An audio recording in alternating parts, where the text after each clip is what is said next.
بسم اللہ الرحمن الرحیم۔ میں نے عرض کیا کہ یا رسول اللہ، سب سے پہلے روئے زمین پر کون سی مسجد بنی ہے؟ حضور صلی اللہ علیہ وسلم نے فرمایا کہ مسجد حرام۔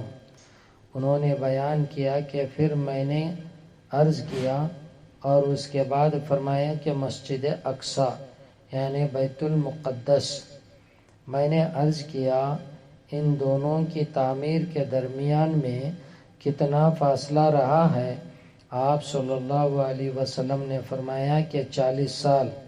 پھر فرمایا اب جہاں بھی تجھ کو نماز کا وقت ہو جائے تو وہاں نماز پڑھ لے، بڑی فضیلت نماز پڑھنا ہے۔